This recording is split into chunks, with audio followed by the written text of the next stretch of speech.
No one could imagine the gut-wrenching feeling of discovering your wife is cheating with her ex. But this story isn't just a simple betrayal. It's a shocking twist, a revenge so unexpected that no one saw it coming. David, a muscular man whose strength is unmatched, witnessed his wife and her old lover in his own home, in the act of infidelity. And when the truth hit, David didn't stand by. He took action, and his actions changed everything. But would you do the same if you were in David's shoes? You won't be able to look away from this explosive ending. Before continuing the story, tell me which city you're watching from. I want to know how far this video has come. Don't forget to like and subscribe to the channel, so I can send you exciting stories like this every day. First of all, I'm David, no joke. That's my name. And to make matters worse, I weigh 275 pounds and am 6'5". So everyone nicknames me Big David, you know, like that Jimmy Dean country song from the early 60s. Though I don't work in the mines, I do spend my days constructing houses. So I've acquired strong muscles from lifting timber and nailing things together. I could have probably handled the imaginary David, but it would have been close. No, we don't use air hammers because my boss takes pride in our work, assuring each customer that every joint is made like we were going to live in it ourselves. He likes to brag that our fingers have handled each and every nail in the house. Does it make the house better? Crap, I don't know. I do know people line up to have their houses built by us, and that keeps money in my pocket for the high-priced crap. Samantha, that's my wife, loves to show off to her friends. One final point about me that may help you understand later events. I've never been beaten at arm wrestling, and I've won a lot of money from fools who thought their grip was stronger than mine. Let me now tell you about Samantha, who has been my lifelong companion since we first met 20 years ago. I was lost when I saw the small blonde girl for the first time. I started a campaign to persuade her to say I do, knowing that I had to have her. Trouble was, she hung around with the in crowd, you know, the football jocks whose parents kept them in a new car every couple years, and supplied cash for them to take their dates to expensive places, like clubbing over in Savannah. Now, before you pipe up about them not being able to get into a club younger than 18, grow up, get a life. When senator or legislator boys show up, the guy checking IDs don't see so good. From the best they can tell, every boy and girl in that party is well over 18. Anyway, Samantha's main squeeze was one Mike, better known around campus as Mike. If I have to explain why he was called Mike, you're too young to be reading this account of my life anyway. Please comment number 1 so that I can know that you liked the video and subscribe to our channel. Your support is a great inspiration and encouragement for us. Thank you very much. So close up and go back to playing ball. Like I said, Samantha seemed completely awed by Mike, and I wouldn't have bet a plug nickel I'd ever have a chance with her.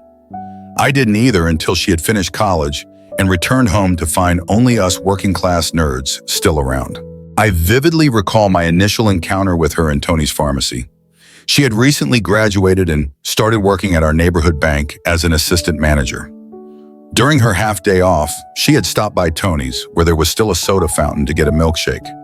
Let me get that, Samantha. I handed the clerk enough to cover both our shakes. She clearly had trouble remembering me. Who? No, don't tell me I never forget a face. She followed me back to a booth, apparently still trying to place me.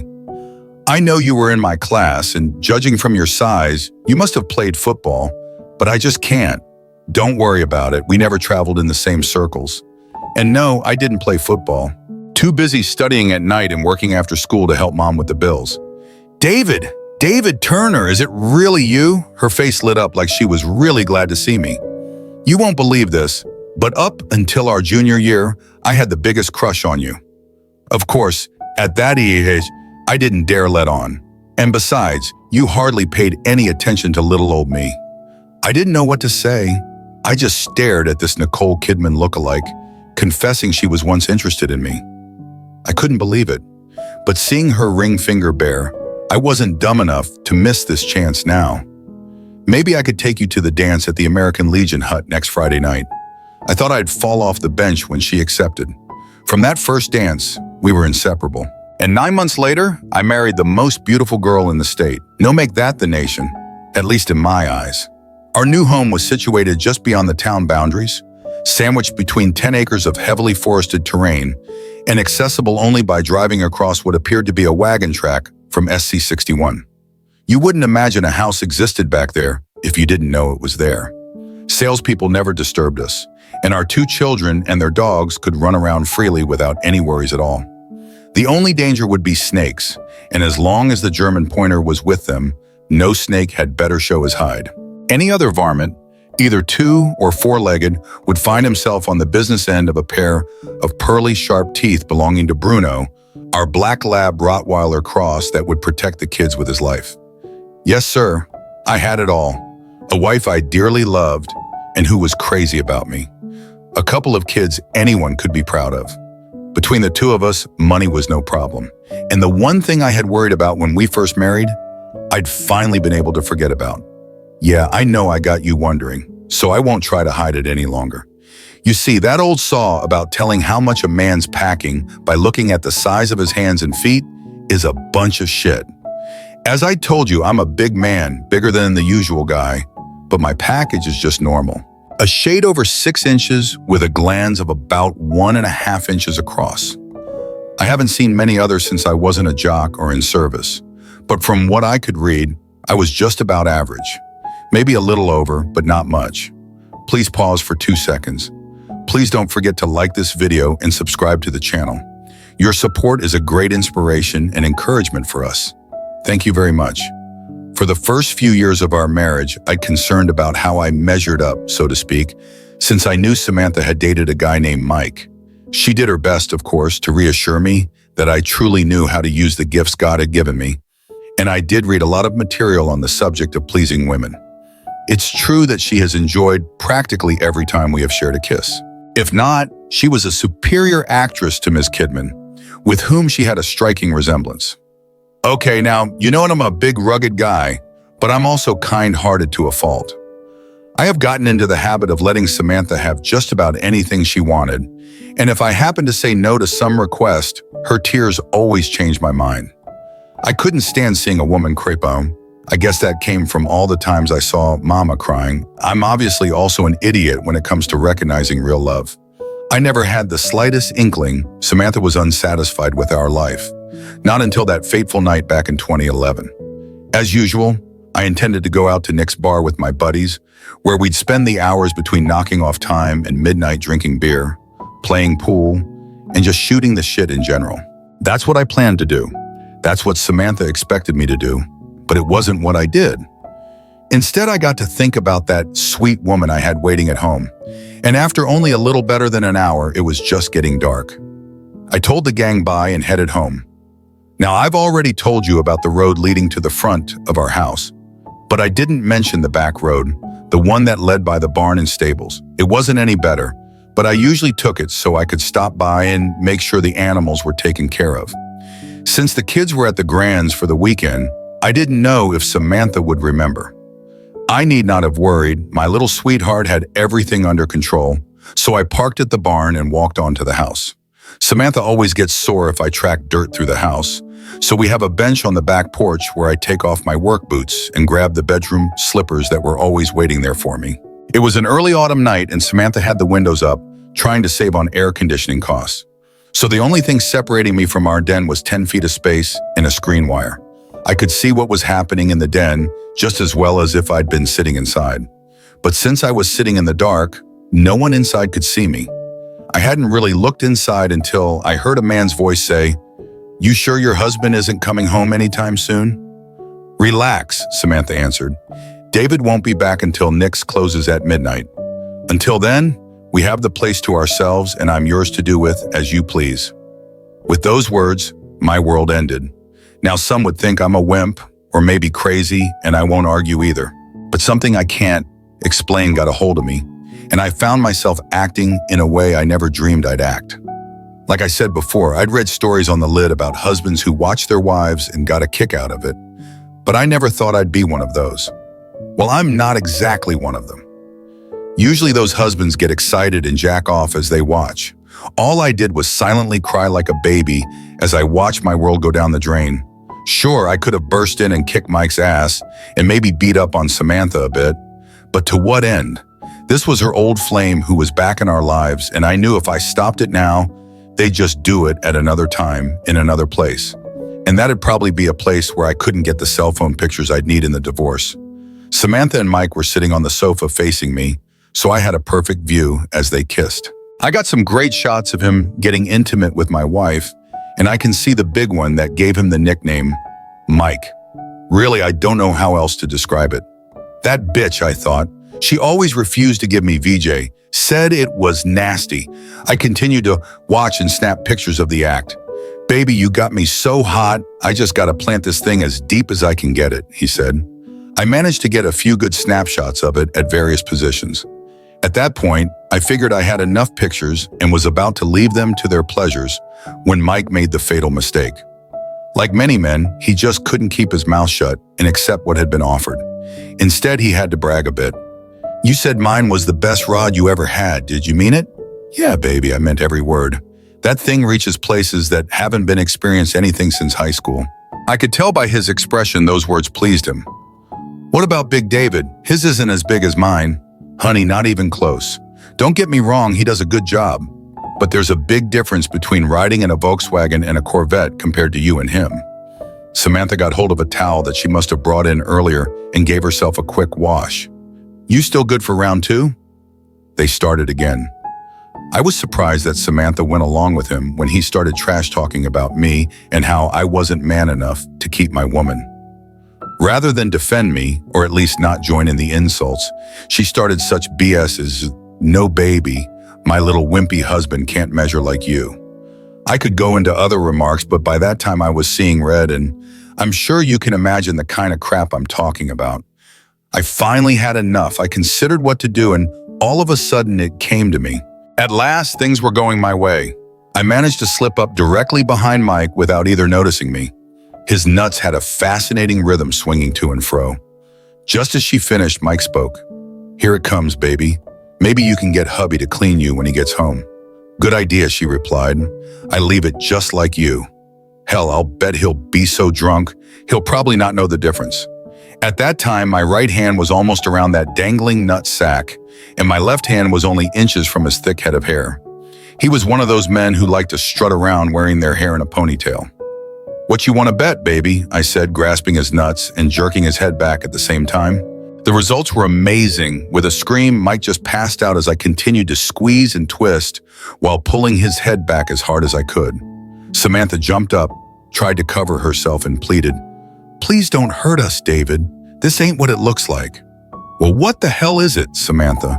It looks like the woman I was sure I'd spend the rest of my life with is screwing her old boyfriend behind my back. What do you have to say to that? By now, she was sobbing. You weren't supposed to find out. Yeah, but I did, you damn witch. By now, I'm sure Mike wasn't feeling a thing. So I dropped my hold on him and started towards Samantha. I was almost to her when I noticed she was staring at my hand.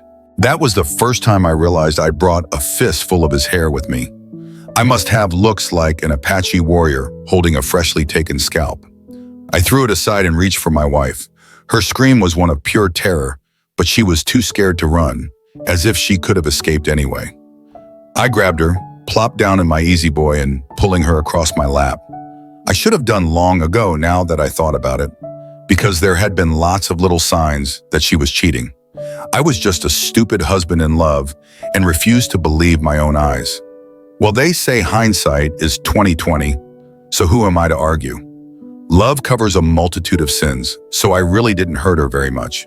When I thought she had enough, I dropped her on the floor, kicking her clothes toward her. Better get dressed, bitch. You need to take your friend to the ER.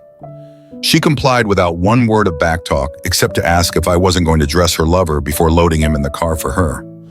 Nope, he got himself without the help of this wimp, so he can get unnaked without it also. He cried as I dumped his ass in the backseat of her car. I must admit, I just couldn't resist the temptation to give his balls just one more squeeze, causing him to pass out again.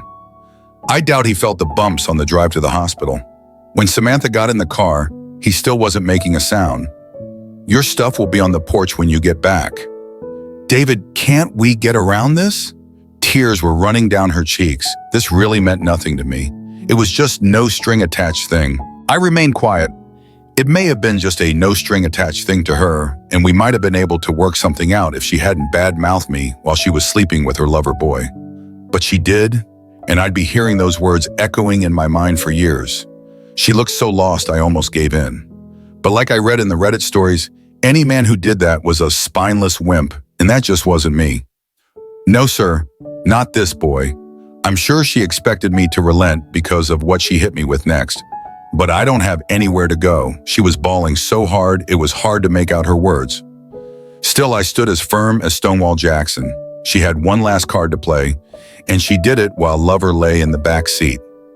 If you forgive me, I'll testify that he fell and hurt himself when your trial comes up. Trial? What trial? I caught him with my wife. There ain't gonna be no trial. He got what he deserved, plain and simple. I turned my back on the woman I thought I'd spend my life with. I was still stewing when I heard her fire the engine up and drive out of my life. That's the last I'll see of her, I thought, as the wisp of tires on asphalt faded into the distance. I felt very proud of myself. Nobody was ever going to call me a wimp. When I awoke next morning, her things were gone from the porch, and I was all set to begin my new life, with my first task being to find a trustworthy wife, after the divorce, of course. I can't stand to even think about it, but I feel I'd be cheating my readers if I didn't at least sum up the story. It seems that her claim that she had nowhere to stay was untrue. 2 of the largest police officers you've ever seen arrived up at my door the following day. I was hauled off to the pokey. I discovered Samantha had cleared out our joint account months prior when I was attempting to post bail. I had just enough money left over for household expenditures because my new address was the jailhouse, so I wasn't really in need of anything. With no resources, I was at the mercy of the public defender, a pimply-faced kid who probably had never seen the inside of a courtroom. Long story short, after the district attorney finished explaining how I had ruined the life of my completely innocent wife and her old schoolmate who just happened to drop by, I realized that things could have been much worse.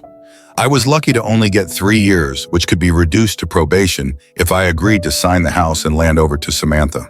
But what really struck me is that without the pictures I took, the outcome might not have been just 3 years. Those pictures, though the judge didn't allow them to be shown to the jury, certainly had an impact on his decision about my sentence. To understand this more, I have to reflect on the entire situation. I hadn't fully anticipated the consequences of my actions. At that time, my emotions and pain had overtaken my reasoning, and I wasn't thinking clearly anymore. I acted out of anger and bitterness when I found out my wife was cheating with her old flame. The pictures I took in that moment gave me some peace of mind. At least I had evidence of her betrayal. But I didn't realize how these pictures would become a key part of my life. The feeling of watching Samantha, the woman I once loved and trusted completely, in the arms of another man, a man she once called Mike, drove me to lose my mind. I didn't think about the consequences of my actions. I didn't think about my family, my kids. I only thought about how to exact revenge for the pain I was feeling. But now, standing before the court, I realized that revenge doesn't always bring lasting satisfaction.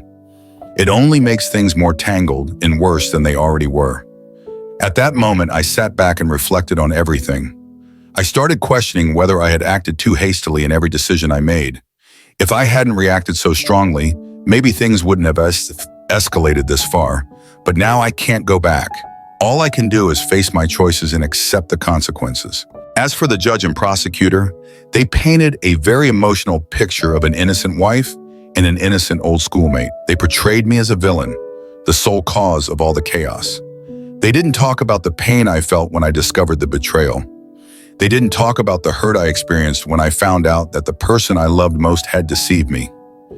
Instead, they only focused on my actions in anger, without understanding the deeper reasons behind them. In the end, the judge made his decision. I was sentenced to 3 years, but fortunately, it would be reduced if I signed over the house and land to Samantha. I had to think long and hard before agreeing to that condition. At first, I felt like I was losing everything, but eventually, I realized that this might be the best way to end everything and move on with my life. Either way, I would have the chance to start over. Looking back, I know those pictures helped me keep some semblance of fairness. They couldn't bring back my family, but at least they gave me some justice in an incredibly complex situation. I don't know what the future holds, but I know I've learned a lot from my past mistakes. And no matter what, I have to keep moving forward, even in the toughest circumstances. Why, you ask? Well, I thought about Bubba and his friends waiting for the guards to turn the lights out. Now, don't get me wrong, one Bubba I could handle, but in there, Bubbas don't come in ones. I knew that if I had to face a whole group of Bubbas in prison, there wouldn't be a chance left for me to hold on to any dignity or safety. So I made up my mind that a peaceful life outside was the only way I could continue living without any further trouble. Now, I rent a small place by the lake. It's not much, certainly not a mansion or a big luxurious home, but it's good enough for me. I fixed it up myself little by little, and of course it was all paid for out of my pocket. It might not be fancy, but it's a roof over my head, a place I can call home whenever I have the kids for the weekend. Even though I'm no longer living in the old house, I still feel a sense of peace knowing that I have a place to return to. It's where I can start over without being haunted by the painful memories of what had happened before. I should also mention that since everything ended, I've had a lot of support from my family. My parents and my in-laws, despite everything that went down between Samantha and me, they still took my side. They've been incredibly helpful, especially when I needed a warm meal and some comfort during the tough times.